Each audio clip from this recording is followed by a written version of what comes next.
Bonjour, bonsoir, buenos dias, buenas noches. Welcome back to my channel. We are back on rotation, y'all.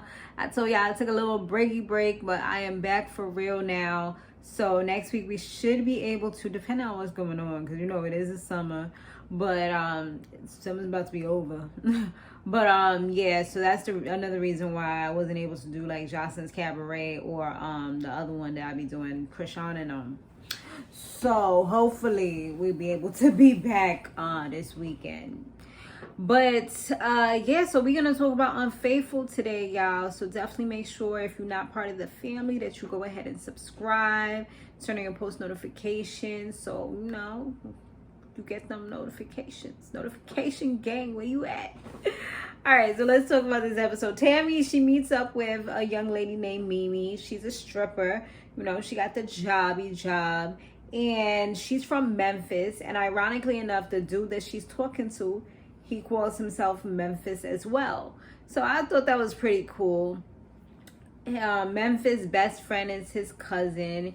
And she came to visit and ended up staying with them, which is pretty interesting. You know, nice to have your family around or whatever. So she said that the thing that she likes about Memphis the most is that he accepts her for who she is, you know? And that's always a good feeling when you have somebody that really like understands you, doesn't make you change or conform, and they don't like, they're okay with what you do, because she doesn't have a conventional job, but he's okay with it. And you know, the gifts that he get her, like the cars and the jewelry and stuff like that, it ain't bad either. You know, that definitely, I'm pretty sure that helps as well. So he ain't popped the question yet. They've been together for 6 years, but he did give her a ring. And you know, with that ring, she is making sure that she says that's what it's for. You know what I'm saying? She like, in my head, that's what it's for. I don't care about none of that. Like, he ain't really get down on one knee, but I knew what he meant for real. Like, so that's what it is. So they set up cameras because she got her suspicion. So they set up cameras in the house, and they also follow him. And they see that he was with a pretty lady or whatever, but she ends up having her man come through. So we could tell that that wasn't what we thought it was with this female named Keisha. So now that he goes to play pool with his cousin Ra, they look like they trying to like she kind of like the wingman. So she's like trying to get them numbers for him. You know what I'm saying? Like she a little aggressive, like, yo, getting them numbers, bagging it so he could do what he do. And I mean, it seemed pretty innocent, but the next scene was where it got a little weird. So all of a sudden, and the thing about it is Ra seems like she's a lesbian. Like she's, you know, more on the stud type of look, you know, that's what she looks like, and that's pretty much what she is. I mean, she pretty much said it in the episode.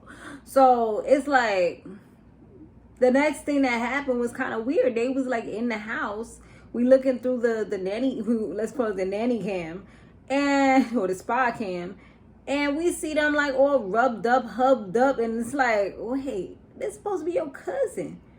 And this don't seem like a cousin that like guys, so what's going on here? You know what I'm saying? So it was a little odd, a little strange. We was like, what's going on here?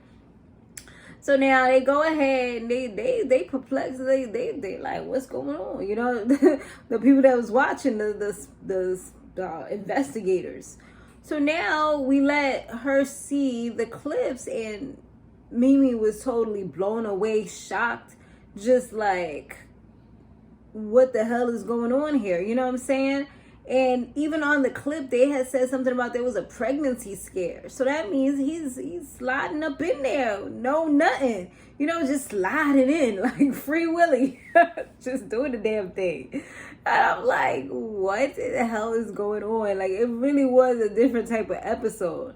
So was she really processed? Like, wasn't Mimi like really sat down and processed everything? She started getting pissed off because she's like this, they really played me, like, you know. And that's where you feel that deception, you feel that pain, you just sitting there, and now all the gaslighting, all the manipulation is starting to come together, and you just, now 1 + 1 is starting to equal 2. You know what I'm saying? Like before, 1 + 1 was equaling like 527, and it wasn't adding up. But now it's like, but wait. So all the things he was saying about she needed a place to stay, or he was saying these things about her, like, what?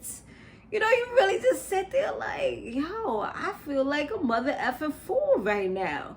And that's exactly how she was feeling. I remember somebody did that to me years ago. Like, his cousin wasn't his cousin. It was some old honey child. I had one of these, but it wasn't as twisted as this one. But it was one of these. Yeah, I remember something like that. Matter of fact, it happened twice with some cousin situation. Craziness, y'all. But anyways, back to this episode. So now they asked her which one she wanted to do. Did she wanted to do the takedown, or did she wanted to do the, you know, meet up with Ra and try to, you know, go ahead and see if they could team up. But she was like, nah, she'd rather do the takedown, which I thought was a better option, because this person obviously knows about you. They don't care about you, so why would they want to work with you? You know what I'm saying? So the best option would be the whole, like, yeah, we about to take this person down type of situation. Take both of them down. So they wait until a moment where they both together, pull up on them real quick. And yo, Mimi was on some next level. Like, she was ready for the club fighting. Like, she went from refined to hood rat real quick. Like, she was on some, like, yeah, I'm on that timing. Like, I will cut you.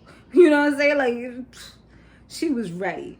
So yeah, then they, like, the homie was like mad, like nonchalant, just chill, laid back. Like, he seemed like he didn't care about nothing. He was a little tight that she put cameras and stuff in the house, and the females, they was just going back and forth. Rob was kind of like, she was kind of like being petty a little bit, and she's like, the bond goes way further than anything with them. Comes to find out, they was doing that for years, so that's probably why the whole cousin thing, because she liked the bro. He said when they asked him about her, he's like, she's like the bro, like she goes and gets the females and things like that. He's like, I don't gotta do nothing, but our bond goes like way back, like before all of this. And I'm just like, dude, like, I don't know. I feel like he has other type of tendencies or whatever, and that's what he really wants. Or maybe even when he met up with Keisha, because they did look a little friendly, probably they got a little 3 thing going on right there. I mean, you never know. You know what I'm saying? Like, it's probably something.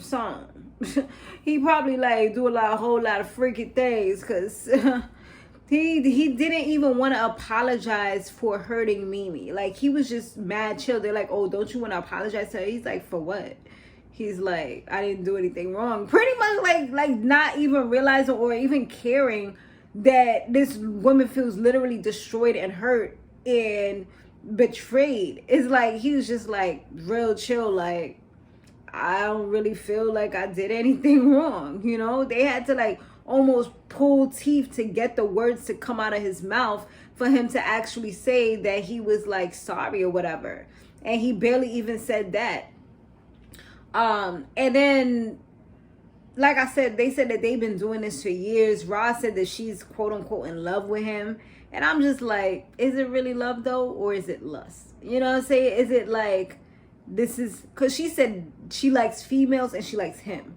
So I feel like it's more of a comfortability thing. Like, you're used to him, so that's why you're okay with doing him. But you also have, like, you're really into females at the end of the day. I mean, you pretty much said that, but then he's just somebody that you feel comfortable with. That's why you're able to go. And plus, the whole, like, sneaky link type of thing was probably a thrill. It felt good. You know, it felt exciting, you know, and just, they wasn't really realizing what potential they could have to hurt somebody. And so at the end of the day, when they asked, like, are you going to give up Ra? He pretty much said no. And I'm just like, well, hot diggity dog. He really do care about this woman. Like, he's willing to give up Mimi for her.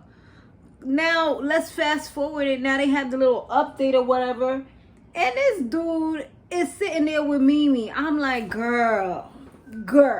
Like, you really, really was into this guy, because you out here looking crazy. Like, he didn't even pick you at the end of the day. Like, you're like the second choice, the default at this point, because he had the opportunity to pick you and he picked somebody else, you know, like you got to always remember that. And then she's talking about some, you know, he's still in the doghouse and I got to see how he is. He's sleeping on the couch and this and that, trying to act like she got some kind of dominance. Like, dude is going to do whatever he want to do at the end of the day. And she's like, you know, then we can see if we want to move forward to our real goals and what we want to do, which is get married. Homie don't even care about getting married. Like, he made that very clear. He's just chilling at the end of the day, telling her whatever she wants to hear, so he's not alone. Especially because, like, Rod ain't with him right now. He said he tried to reach out to Rod, but it's not really like that right now. So he didn't even really give her up. It sounds like Rod just kind of fell back, because they did talk to Rod too, by herself, and Rob was kind of like, you know, that she's good and she feels like she needs to choose her and she gonna let them rock out and do their thing, you know, but she still got love for him and she's still there at the end of the day. And even Tammy gave her hope, like, you know, once everything settles down, I'm pretty sure y'all all gonna have a space. And that's true, because if he requested, Mimi looked like she's so into him that she'll be okay with it. Like, they'll incorporate like some type of trouble or something, you know what I'm saying? Or some polyamory type of relationship, because she's so like into him and don't want to leave him. Because even when she was fighting for him, like, you could see, like, you fighting for somebody who's not even fighting for you. Like, that's crazy, you know what I'm saying? So that was pretty much the episode, but that was low-key crazy. Like, she got betrayed and she's still there. Like, that's crazy. But I mean, I guess it is what it is sometimes. The heart wants what it wants. Let me know what y'all thought about this episode down below. I'll see you guys in the next one. Later.